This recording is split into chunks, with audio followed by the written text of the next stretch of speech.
నెల్లూరు జిల్లా కలెక్టరేట్ వద్ద అగ్రిగోల్డ్ బాధితులు నిరసన కార్యక్రమం చేపట్టారు. అగ్రిగోల్డ్ భూముల్లో ఎర్రచందనం అక్రమ రవాణాపై చర్యలు తీసుకోవాలని బాధితులు డిమాండ్ చేస్తున్నారు. అగ్రిగోల్డ్ భూముల్లో ఎర్రచందనం చెట్ల నరికివేతపైన సీఎం దృష్టికి తీసుకువెళ్లామంటున్న సిపిఐ రాష్ట్ర సహాయ కార్యదర్శి ముప్పాళ్ల నాగేశ్వరరావుతో మా ప్రతినిధి చరిత్ర కుమార్ ఫేస్ టు ఫేస్. పోరాటాలు చేయడంలో వామపక్షాలు ముందుంటాయి. అయితే ప్రధానంగా ఈరోజు ఎన్నో ఉద్యమాలకు ఎన్నో పోరాటాలకు వేదికైనటువంటి ఎర్ర జెండాపై అయితే నెల్లూరు జిల్లాలో అనూహ్యంగా సాంప్రదాయానికి విరుద్ధంగా నెల్లూరు జిల్లా రాజకీయ సంస్కృతి విరుద్ధంగా అయితే దాడికి యత్నించారు. ఈరోజు ఉదయగిరి నియోజకవర్గంలో అగ్రిగోల్డ్ భూముల్లో ఏదైతే అక్రమ కలప రవాణా జరుగుతుందో జామాయిలు కానీ ఎర్రచందనం కానీ వీటిని మాత్రం ఖచ్చితంగా కంట్రోల్ చేయాలంటూ విజయవాడ నుంచి ఎవరైతే సిపిఐ రాష్ట్ర సహాయ కార్యదర్శి ముప్పాళ్ల నాగేశ్వరరావు అలాగే ఏదైతే అగ్రిగోల్డ్ కస్టమర్స్ అండ్ ఏజెంట్స్కి సంబంధించి వారి యొక్క బృందాన్ని తీసుకుని అక్కడికి వెళ్ళారో ఆ భూములు పరిశీలించడానికి వెళ్తే వారి మీదే ఆ కలప మాఫియా దాడికైతే వెత్తించింది.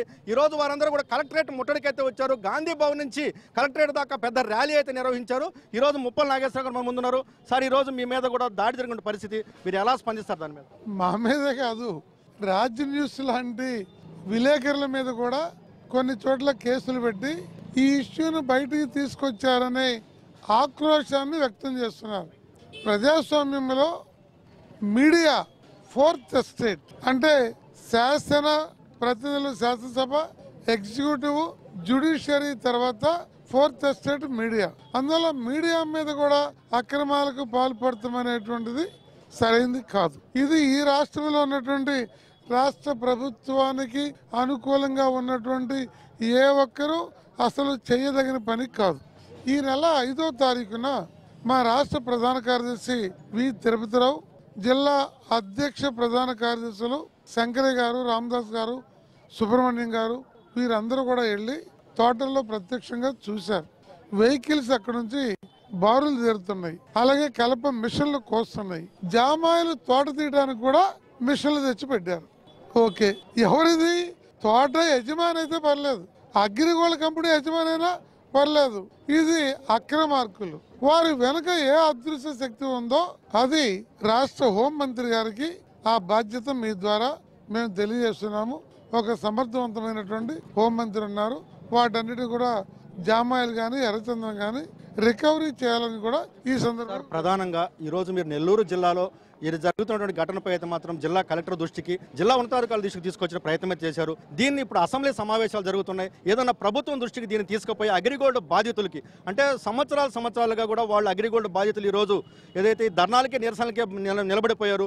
అక్రమార్కులు ఈ ఆస్తుల పట్ల ఉన్నటువంటి కల్పన కానీ వివిధ అంశాలను కూడా దోచుకుపోతున్న పరిస్థితి ఉంది.